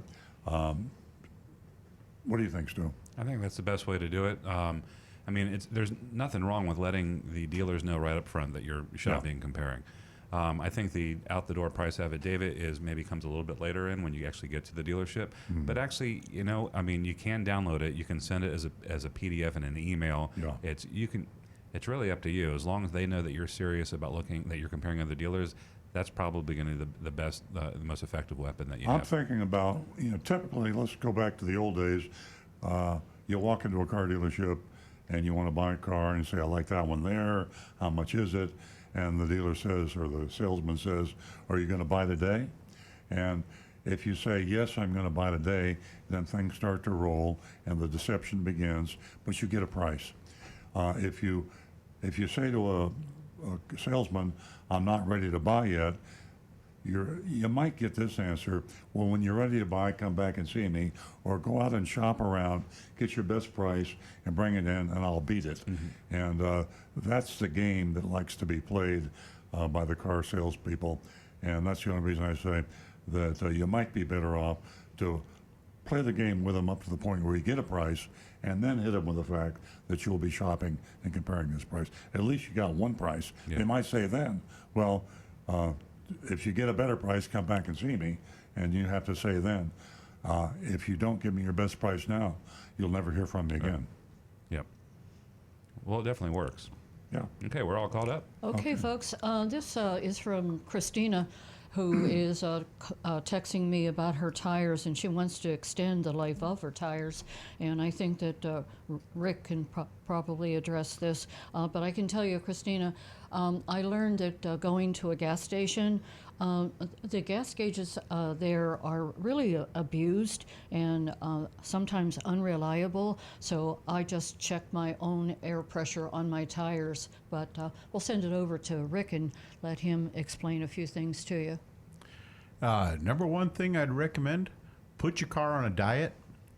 If you're carrying a lot of stuff around in the back seat or the trunk or the back of your vehicle, stuff that you don't really need at that time, take it out. Less weight in the car, less weight on the tires, less wear and tear. Keep your tire pressures where they're supposed to be, and buy a good quality tire pressure gauge, so to check your tire pressures at least once a month, if not a little more often. And other than that, just try to avoid hard starts and hard stops and hard cornering. Gentle driving will make your tires last a whole lot longer. Thanks so much, Rick. We're going to go to Dave in Lake Park. Good morning, Dave. Hello, David. Yes, sir. How you doing? We're doing good. What's up? That's great. I'm from Lake Park, but I'm on a work trip out of state at the moment. And a friend of mine asked me a question. I told her I'd go to the expert and get back to her. She's got a Chevy Cobalt 2006, and she wants to sell it to a relative. She was wondering what the approximate value of that might be. Anything? Can you give me a rough idea? I'll get back to her. Or? Yeah, we can Google that for you. There's a couple of companies out there buying cars directly. One of them is WeBuyAnyCar.com, just the way it sounds, and WeBuyAnyCar.com. And there's also, what's the other one? Carvana. Carvana, yeah. Carvana.com. So Carvana.com and WeBuyAnyCar.com are two places. You can get a pretty good idea there. We actually check with those companies ourselves when we're buying cars or sometimes trading in cars. The other way is to take it to a dealer, the best way probably, take it to maybe 3 dealers of that make vehicle, go to the used car department and say, I want to sell the car. What will you give me for it? I'm going to go to 2 other dealers and get their price, and that's the best way to get the best price. And that would be Chevy, of course, right? Yeah, go to Chevrolet dealer. Don't let them think you're buying a used car or a new car. Just say, I've got too many cars in the family. I want to downsize. Give me your best price. Take it out, drive it. Give me your best cash price, and do it twice. And then you got CarMax in Boynton. If you want to drive the car down there, they do this routinely, and they'll give you a price that's good for 5 days, and you can shop and compare it around. Then that gives you the exact market value of the car. Okay, well, I'm in Ohio. Is CarMax in Ohio too, or just Florida? They're all over the United States. Boynton, in this area, there's probably 3 or 4. We mystery shopped most of them in this area, but yeah, they're all over the USA. Yeah. Gotcha. All right, well, thanks so much for your time, Mr. Stewart. Have a great day. Well, same to you. Thanks for calling. Thanks, Dave. We're going to go to Marv. Okay, ma'am. Take care. Thank Bye-bye. you. We're going to go to Marv in Loxahatchee. Good morning, Marv. Good morning. Thank you for taking my call. You're welcome. I have one for Rick. My wife has a 2007 Honda Civic, and yesterday the malfunction indicator lamp came on. I'm looking in the manual. It says that this indicator comes on while driving. It means one of the engine's emissions control systems may have a problem. Even though you may feel no difference in your vehicle's performance, it can reduce your fuel economy and cause increased emissions. Continued operation may cause serious damage. Now, my wife drives this car very, very slightly. She doesn't drive it much at all. And I was wondering, and our mechanic happens to be out of town.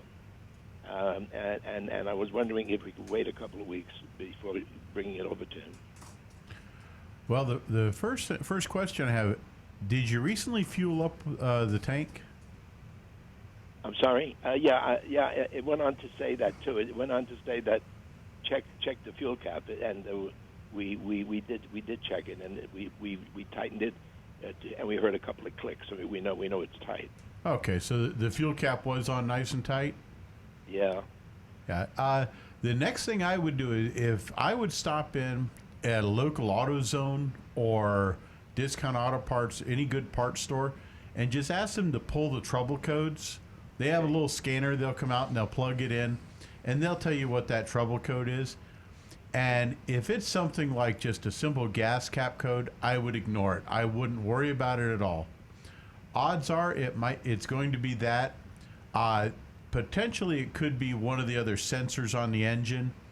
But even then, you'll be just fine for a week or two until your mechanic gets back into town.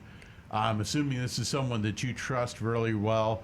And you'll be just fine waiting until he gets back in to get that checked out and solved. But for peace of mind, AutoZone will pull that code and tell you what it is.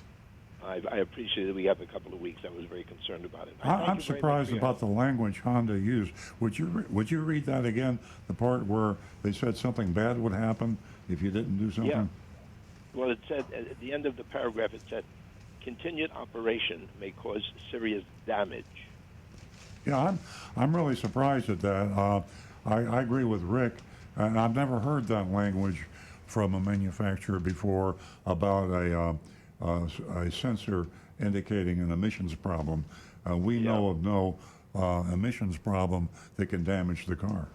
Well, if it were a misfire in the engine, say the coil had gone bad or a spark plug had quit working and the car was misfiring, that could potentially cause damage to the catalytic converter by getting too much fuel in it or cause other parts to fail. But that's in a very rare case. I could tell you that the car is running fine as far as we're concerned. It's running fine. We don't see any problem with the running of the car.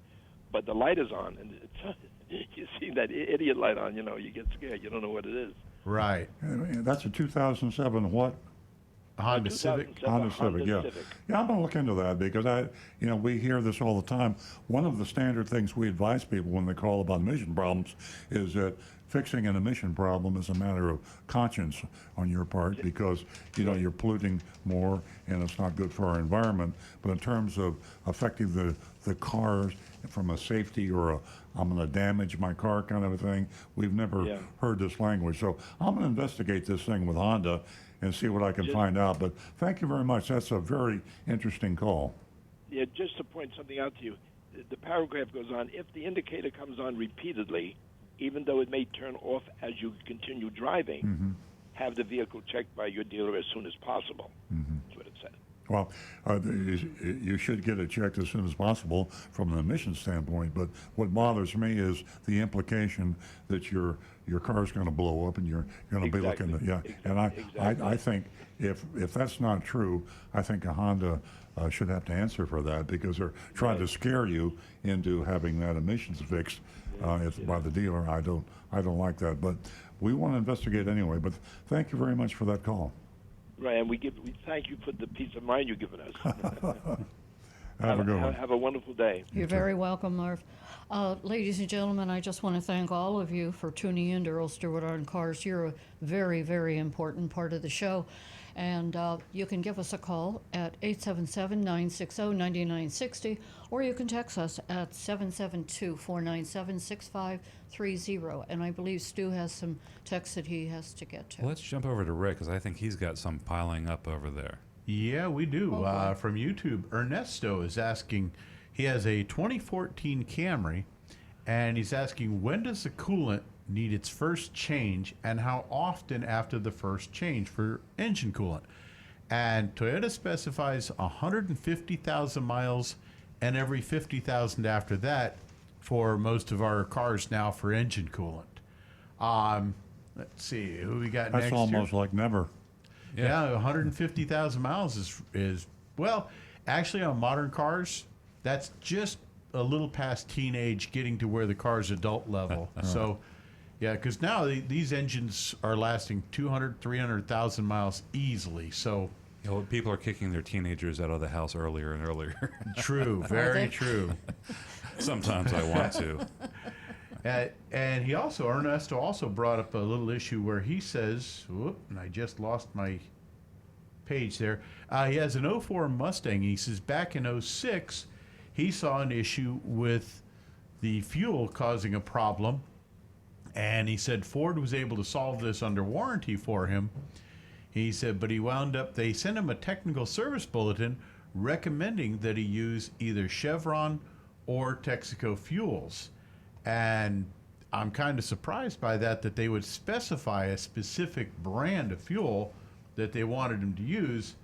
But hey, sometimes car manufacturers like to say this is what we want. But well, that's amazing. We have back-to-back calls that worry me a little bit about our knowledge, and this Honda thing I'm going to have to investigate. But this thing here with Chevron and Texaco fuel, we need to Google that and do a deep dive as to why that was. I don't believe a manufacturer would recommend two specific oil companies, gasoline companies, without a reason. It could be that they in cahoots. They own stock in their Chevron and Texaco, but I'm being facetious. But let's find out. That's certainly possible. Yeah, but, there has to be a reason. It's either a good reason or a bad reason, but there is a reason, and we want to investigate that. And Donovan has pointed out that Mullinax Ford in Lake Park has no dealer fee, although did they come up with a small one, or have they gotten rid of that again now? Well, they said they had no dealer fee. We mystery shopped them, and they did have a dealer fee. Yes. And then we called Mullinax himself in northern Florida. We talked to him. He was a little surprised by that. He talked to their general manager, who was also a partner, and I spoke to the general manager, who was a partner, and we had a conversation which was never quite satisfying to me, that he accepted the fact that it was a dealer fee, and we told him we were going to mystery shop him again, and we dropped the ball. So we will go back and find out. But they were advertising that they had no dealer fee, and it was not true. They did have a dealer fee, albeit not a large one. It's $53. It's printed on their buyer's order, and it's called a dealer delivery fee. Yes. Dealer delivery fee, by any other name, is a dealer fee. A dealer fee is just additional profit to the dealer by adding to the price of the car, charging the customer for things that they should be paying for themselves, called profit. Yep. And Donovan also points out off-lease only sells a lot of cars with major damage having been done to the car.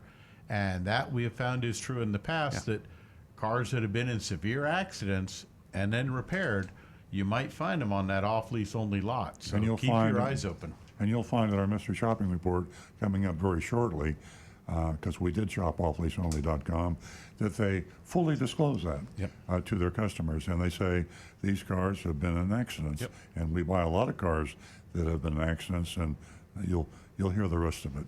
That's right. And the last one I have is from Patrick, and he's saying the Toyota RAV4 hybrid versus gas models, properly maintained, which do you think has a better chance of longevity, 10 years plus? I would say the hybrid. You've got the battery issue, which we all know that I think they're guaranteed for 100,000 miles or 8 years. 6 years. 8 years, 100,000 miles. Yeah. Yep. So in terms of the vehicle itself, the battery has to be replaced at a certain point, and of course the gasoline model doesn't have a hybrid battery. So I would pretty much agree with you on that. And of course, as the technology is getting better and better on these hybrid batteries, they're going to be lasting a lot longer. Yep. Mm-hmm. All right, y'all caught up, Rick? We are. Okay, great. We have a text here from Everett, and Everett is referencing our earlier conversation about the RAV4 transmission technical service bulletin. Good morning. Is the issue with the RAV4 transmission something that toy dealers have to disclose to customers before purchase? The answer is no. Toy does not require them to disclose them. Usually when there's a recall, they'll do a stop sale, but this doesn't rise to that level, so no, actually it's not really being disclosed. I don't like that. I don't like it either. But at this point right now, Toyota doesn't really have a fix for it. Well, so what? I've been watching for this. Then I that's own what one. then the disclosure would say, hey, this car's got a problem, and we don't have a fix for it. Yeah. And they're not requiring the dealers to do that, and they should. And for full disclosure as to what we're actually talking about, in a 2019 RAV4, the 4-cylinder, I know specifically because that's what I have. My wife is driving it. If you're coming to a stop and you get almost to a dead stop, but then traffic starts moving and you step over and hit the gas pedal, the vehicle will actually jerk and shudder a little bit before it finds its gear, and it's almost like it's hunting for the gear, and it'll shift a couple times before it gets in the proper gear to take off, and you'll feel it actually shake and jerk the vehicle a bit. Okay, we have So, go ahead. I can't help but say that we try to be transparent and equal, and we have to say Toyota is doing the wrong thing by doing that. If you want to sell a car with a jerky transmission and you're going to fix it later, that's good. You can't fix it now, that's good. That's okay. Just tell the customer about it. And I'll ask you a question, Rick. Had you known that when you bought this car for your wife, would you have bought that model or a different model? Be honest. Total honesty, I think I probably would still have bought that car because we had really researched them, and I'm throwing a bit of trust at Toyota, hoping that yes, they'll come out with a fix very soon. Because I've seen them fix other models. It takes a little bit of time sometimes till they get the proper programming, but once they know there's a problem, they do jump on it. They do try to get it as quickly as possible. But you wish you'd known about that before you bought it, right? I do. And as a matter of fact, my wife, when it had occurred to her several times, and the first time that happened that I was in the car, she actually got a little nervous thinking that I would get angry that it was her driving. And I'm like, no, this is something with the car. And I caught on pretty quickly that I knew it was a problem with the car and not with her driving. But okay, still we got some more text? Yes, we do. We have a question from Steve, who's watching us on live Facebook video. Steve wants to know, do the code readers from Harbor Freight, do they work? Are you familiar with those? Let's see. I've got a little generic one that I purchased at like AutoZone or something. But yeah, you can if you get it from Harbor Freight, because all it really is just reading the information. So it's not going to hurt your car to plug it into. Plug in and test it. If it doesn't work, tell them you want your money back. But yeah, odds are they will work just fine. All right, thanks, Rick. We have one. There's no name on this one. It came in on our text line. It says, it's funny the way trends and technology converge to points where seemingly unrelated systems suddenly become symbiotic. Consider the explosion in vehicle infotainment systems. While this trend steadily makes vehicles less safe, a parallel trend in autonomous vehicles is getting to the point where it will mitigate and then eliminate the danger posed by distracting infotainment communication systems. Crazy how things work out that way. That's interesting. A very intellectual and intelligent question there. We have a very varied audience. I like that. Yeah, that's great. Yeah, that's true. Autonomous is the name of the game, and it eliminates everything we're talking about on the show now. No more problems once you have that totally all-electric autonomous car, and as long as you don't like to drive cars, it'll be a lot of fun. Yeah. We have one last text, and it's a quick answer, and then we could probably get to the mystery shopping report. Good morning, Earl. When do you expect the new Toyota Supra will come out, and what will be the expected price range? It's out, and anywhere from $58,000 to $300,000. Yeah, we sold one. We sold one for $58,000, and the other dealer, that was the sticker price. Yeah. And we sold it to the restaurant owner at Cotton Caper. That's right. In North Palm Beach, and he says he loves it. He paid sticker. We made $4,000 approximately on the car. $58,000 sticker price. That's right, and we wholly endorse Cotton Capers in North Palm Beach for a delicious seafood meal. Exactly. There you go. Ladies and gentlemen, I wanted to bring to your attention Earl's column in the Florida Weekly. That is the top 10 car ad scams, and also in the Hometown News, car dealers make more money financing your car than selling it. And if you didn't pick up those issues, you can go to earloncars.com and you can find those columns and so much more. Also, I wanted to let you know our lines are well, we're not taking any more calls right now. We're going to address this mystery shopping report, and the mystery shopping report comes to us from off-lease only in West Palm Beach. Now back to the recovering car dealer. Now, Rick just handed me this device. Where did you buy this? This is from, I believe, AutoZone or Pep Boys, and I think this one was around $30. Yeah. And you can see the little plug. There's a connector under the dash on every car. It's identical on all modern cars since about 2000. Actually, I think about 97 even. And you simply plug that in, and the little tool will light up, and it will just say, read the code. You just push that, and it will come up with a code. And You can Google that code, and it will tell you what your engine is seeing, and from there you can solve a lot of your problems with your car. Save yourself a lot of money. Save yourself a lot of money. Exactly. Absolutely. Okay. I got an idea real quick. Why don't you take that with you when you go to the dealership and say, no, use this. Yeah. Don't charge me for That's using it. that's a great idea. I'd like to let you know about the USA Today in the money section. It's the Weekender. Earl and I were both looking at this, and here are the 20 most stolen new cars. So take a look at that. It's very interesting. Okay, new car thieves. Take a look at that too, because apparently these are the ones that are easiest to steal. There you go. Okay, mystery shopping report. Mystery shop of off-lease only in West Palm Beach. Takata test. Last Saturday, we received a question from a listener in Cambridge, Massachusetts, through our anonymous feedback website, youranonymousfeedback.com. The listener pointed out that it had been over a year since we mystery shopped off-lease only, the chain of used car superstores here in Florida. He suggested we send an Agent Thunder to check them out. Ask and ye shall receive. We dispatched Agent Thunder yesterday to the West Palm Beach location of off-lease only. Before getting into the report, a little history. Earl Store on Cars is mystery shop off-lease only maybe a half dozen times, but we've had mixed results.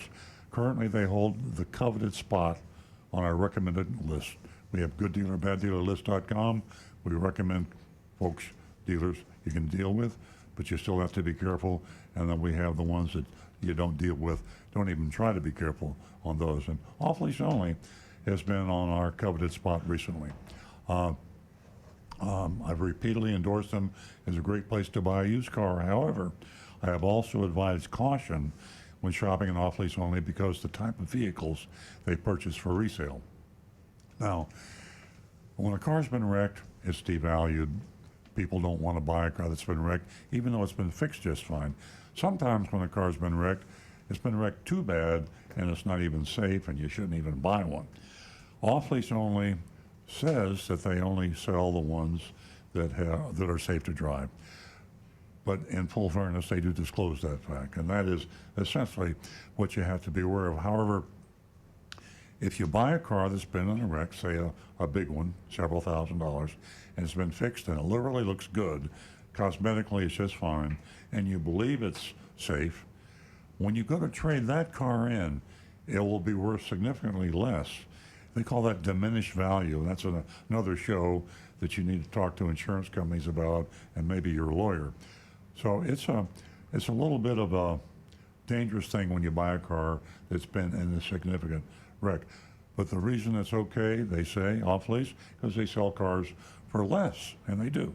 They sell cars for less, and we do recommend them. I've also advised caution because they failed a couple of Takata tests we subjected them to in the past. Because of this, incidentally, a minor legal matter arose between me and off-lease only, and they basically sent me a cease and desist letter, which is a threaten to sue, and we wrote them back, our attorney wrote them back and said, we told the truth, that this was the case, that your salesperson did not disclose the Takata airbag, and I'm not going to cease and desist, from telling the truth. So once again, we maintain our perfect record, knock on wood, after 15 years of never being sued. Being threatened, but we haven't been sued yet. So you folks out there that think we're not telling the truth, you can make a lot of money if you sue us. They tried us on. Yeah, try us on. At any rate, that was 4 months ago, and we've not been sued by off-lease only. So this week, in the spirit of our renewed focus on the Takata airbag issue crisis, we went back and we were prompted by a loyal listener to return, and we have done this. It wasn't hard to find our target vehicle, 2017 Mercedes-Benz E-Class AMG Coupe with a no-fix Takata airbag recall. I repeat, no fix. Inflator, a device that goes into the dash or wherever, that in the event of an accident, the inflator blows your airbag up. And these inflators are in short supply, and they can't build them fast enough. And a lot of Takata airbag recalls, they don't have inflators. So that's a no-fix situation. And if you buy one of these cars, you're just out of luck. You either park it and don't drive it, or you risk your life and drive it until the inflator becomes available. I arrived around, I'm going into the off-lease only now. I arrived around lunchtime to a very busy dealership. They are busy. They sell a lot of cars. Largest retailer of used cars in Florida, maybe second only to CarMax. Oh, yeah. I mean, in our area, I know that the local off-lease only outsells CarMax. They sell over 1,000 used cars a month. And if you look at the nameplates for the back of these cars on the road, you see a lot of off-lease only. They're a very big factor in our market. I was quickly greeted by Javon. I think Javan. Javan. I was quickly greeted by Javan, Javon, a polite, very young salesperson. Javan shook my hand, said he would be assisting me today. He led me over to a cluster of computers that were currently being used by other salespeople with customers. We waited for one to become available. That is busy. I can see this. Wow. We talked a little while we waited. Javon told me he was brand new to the business and had only been off lease a very short time. A computer became available. We claimed it. Javon asked me for my vital statistics, and I typed my answers on his keyboard. Oh, actually had me. Oh, he did. He typed it on. Yep. I told him about the Mercedes I saw online, and he pulled it up on the computer screen. Javon went on to describe the off-lease only process. The price was a price. There was no negotiation. That's refreshing, really. I mean, who likes to haggle and hassle? Some people do. Some people. And Javon explained they do buy vehicles for resale with accidents, but all of them are fully repaired and safe prior to sale. Now that's, I don't think they used to do that, but now they do, because there's a lot of conversation about them buying these wrecked cars. They owned it. They stood up to the plate and they owned it. They stood up to it. He said they do not sell flood cars or cars with major issues. Now, major issue is a relative term. Pretty vague. Yeah, pretty vague. And you'll see why we're worried about that later in the report. He also explained they sell them as they get them, meaning that if there is a scratch or damage to a leather interior, they won't fix it. If they get a car with only one key, that's the way it is. In other words, everything is sold as is. And that is a very common car term. As is means what you see is what you get. And the disclosure is refreshing. Yeah. And if every off-lease salesperson or if every car salesperson did what Javon did, that would be a great thing for car buyers everywhere. They don't do that, but Javon did. So far, they're doing great. So far, it looks real good. But stay tuned. Javon said the benefits of all this means that their cars are cheaper than anyone else's. And that's why they sell more cars than anyone else. Another true statement. Almost true. Well, CarMax does sell more cars, but not in this market. Mm-hmm. Then he asked me if I was comfortable with all of that. Boy, this really sounds professional. I said I was, and I said, let's get started. Javon said that before looking at the Mercedes, we would review the Carfax report. Everything really looks good. This is when like low ominous music should start playing. Yeah. You hear me, Rudy? Exactly. Right away, he pointed out the accident that appeared on the first page of the report. That's good. Look at this, an accident. He said there had been one with just minor damage. Now we get into verbiage here, that it had been completely repaired. Note the Carfax report did not specifically indicate minor damage. Javon said minor, but not the Carfax report. The Carfax report indicated that vehicle was functional and airbags did not deploy. Estimated the cost of the damage was in excess of $1,000. Now one could argue that if the damage was in excess of $1,000, it might not be considered minor. But that's again, a matter of judgment. Furthermore, the summary section of the report indicated structural. Yep. Now I worry a little bit. Structural damage. Right on the Carfax report. Exactly. Javon moved on and commented about the service history, emphasizing that the previous owner took good care of it. As he read, I noticed the recall on the Carfax. I noticed it, but remained silent. Javon finished and said it was time to see the car. I asked him if that was it. Were there any other issues? No. We give Javon another chance. Javon said no. I wanted to give him another chance and ask him, so nothing? No recalls? Specifically asked about recalls. At Exactly. Yeah. I debriefed Agent Thunder. I'm like, wait, you asked about recalls? And he says, yeah, and it was right in front of you. And there, Javon saw it. I, as a shopper, saw it, asked him twice, and Javon said, no recalls. This is really bad. You know, it's really sad. I gave him every opportunity to catch what was obviously missing, but he clearly said there were no recalls. Javon asked me to wait. He said he'd get the car for me, and after maybe 5 minutes, he returned, led me outside, gave me a great presentation of the features and benefits, and we took it for a test drive. On the drive, he told me a little bit about life at Off Lease Only. He said he enjoyed it, but it was tough. And the hours were long. He said there was a lot of salesperson turnover. We hear that in most car dealerships. He said that he'd only been there a short while, but was already feeling a little burned out. That's a term we hear often at car dealerships. I sympathized with him and told him to hang in there. I asked if it was okay if we could get the numbers right away, and I'd be back this afternoon to buy the car.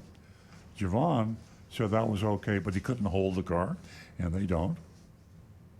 I said it would only be a half an hour or an hour or so, and Javon said that shouldn't be a problem, and the car would probably still be there. Back at the store, we went inside, and Javon asked me to wait for him to get my purchase order. He came back in a few minutes and handed me the buyer's order, which, by the way, was not really a buyer's order. It was a worksheet. Big difference. Buyer's order is a legal document. A worksheet is a worksheet. Selling tool. On purpose, they do not want it to be legal. By the way, the price was just like Javon said, but they added a $299 pre-delivery service charge and a $79 tag agency fee. And these are other names for dealer fees, the generic term, which is additional profit. So CarMax does add additional profit after the quoted price. Off lease only. Off lease only, I'm sorry. But so does CarMax. I got off lease. Yeah. They all do it. Yeah, they all do it. CarMax didn't used to, and then they went back and did it. Off lease only does it. And that's a violation of state law, by the way, because the advertised price must include the dealer fees, and they didn't. They're too small dealer fees, albeit $378. Epilogue, they failed, and it's very sad. And as I go through the mystery shopping documentation, I look at all three of the tests that prove that they do have an open recall that's unfixable. The Carfax report clearly states that, and I can show that to the camera there. And then we go to the next page, which I believe is the NHTSA, which clearly says, no, this is Mercedes-Benz website, says remedy not available, airbag recall. And of course, then there is the NHTSA, which is safercar.gov. And it says here that the recall is there and it's not fixable. So this Carfax, this off-lease only car salesperson, I have to say, deliberately misrepresented this car as being safe, as having no recalls, and in fact it has a recall, and the worst part is you can't fix it. He would have sold this Mercedes to me as a shopper, and I would have, in good faith, thinking he was telling me the truth, driven it off the lot. So off-lease only attorneys, off-lease only, if you want to sue me, let's go. I'm telling you that you did something terrible, something dangerous, you misrepresented, you lied to a potential buyer, you thought was a potential buyer. Sue me. Yeah, and this was a much more egregious incident than last time. And we pushed, and we did everything possible to get Javon Javon Jones, last name, in full disclosure, and off-lease only in full disclosure, lied to a customer, tried to get him to buy a dangerous car that could kill him. And you are a very large retailer. And I would have to speculate that if it happened once with Javon Jones and the mystery shopper on the Mercedes-Benz, it has happened before and will happen again. Is it true that off-lease only is looking to go public? I've heard the rumor. I don't know. I've heard that they were possibly for sale, and I heard that they were going public. And it's a moneymaker. They sell a lot of cars. And that's another thing that makes it scary, because when a large retailer does something this bad, you wonder how many of these cars are being delivered. Correct. Yeah. So we got some grades coming in. We do. From listeners. Yeah, we've got let's hear quite a them. few. We have we have a no name. He gives them an F. Another no name, a D. Sandy gives them an F. Linda, hi Linda, gives them a huge F and a shame on you. Gil gives them an F. Mary D gives them a D. And Doug and Ollie gives them two Fs. Two F Fs. and F. Yeah. There we go. Okay. How about our online over here for you, Rick? Frank says F for the salesperson, and more importantly, the dealership for even putting this car up for sale. Yeah. And Mr. Hand says, count is full, pitcher winds up, fastball to off lease, only strike 3, you're out, you bums. It is. I mean, it's a black and white issue. Let's go around the staff here. Okay. Maybe you think it might be helpful if we just pass all these mystery shop reports on to the Attorney General, Ashley Moody. At any rate, it's kind of a rhetoric question. Guys, don't forget, Earl did a column, Deaths from Dangerous Recalls are the fault of the legislators. Yeah. So read that, and I give them an F. Stu? I gotta concur. I mean, everything was going so good with the disclosure on the accident, even though it was a little iffy, but it was really good. And then boom. And listen, when I was talking to Agent Thunder about was he being deceptive, and Agent Thunder's got a big heart, and I do too. He thinks that Javen just didn't know how to read the Carfax report. I think he was trained well on the whole accident disclosure thing, and he said he kind of looked like he was fumbling through. So, benefit of the doubt, I just think it was more poor training and ignorance on Javen's part, but they got to do better than that. Back when they wrote that letter, the attorneys, their argument was, well, we gave a Carfax report, or we had a Carfax report online, that's a disclosure. And we say, no, that is not a disclosure. It's a confusing document to a lot of people. Yeah. And if it's just handed across a desk, it doesn't emphasize the danger that the consumer is going to face. Exactly. And whether Javon was being honest or not, the fault lies with the company, and it is your responsibility, especially in a life and death issue, to train your people. They should have the maturity and the training to know to tell someone that they're buying a car that can kill them. And it goes higher than that. How about the used car manager? How about the general manager? When you put that car in your lot, before it was deemed safe for sale, you should have not put that car on your lot. If the car had a fixable recall, then you can make an argument about disclosure. And it's not a good argument, but it's some argument to say, okay, we disclosed in writing that this car had a recall and you should take it to the Mercedes dealer to get it fixed. But this car did not have a fix. Correct. So you bought the car, you can't take it to the Mercedes dealer. There is no disclosure you could have possibly made that would have made anybody buy that car. Nobody would have bought that car knowing the car could not be fixed and it could kill them by driving it. Nancy? 2 minutes. Yeah, you can't be careless with this. Everybody fails them, right? Mark and Ernesto both agree F and F, and myself, I got to go with the F. Yeah, we're almost out of time. And I just want to say to the legislators listening, the lawyers listening, are you hearing what we're saying here? Someone get excited about this, will you? Governor DeSantis of the state of Florida, Attorney General of the state of Florida, the regulators. Folks, this is going on right now. I know all you care about is getting elected and getting reelected. But think about the lives of the Florida citizens that are buying these cars. And this is real life. This really happened. And off-lease only won't sue me because I told the truth.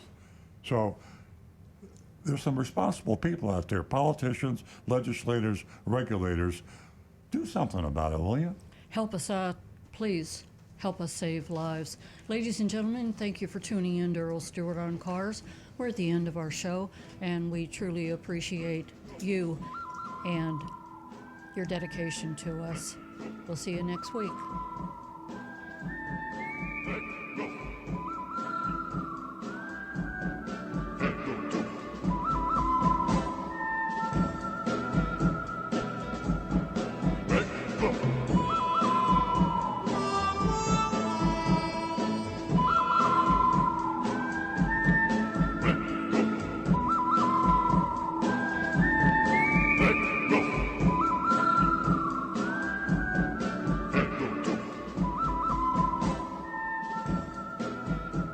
Today's show is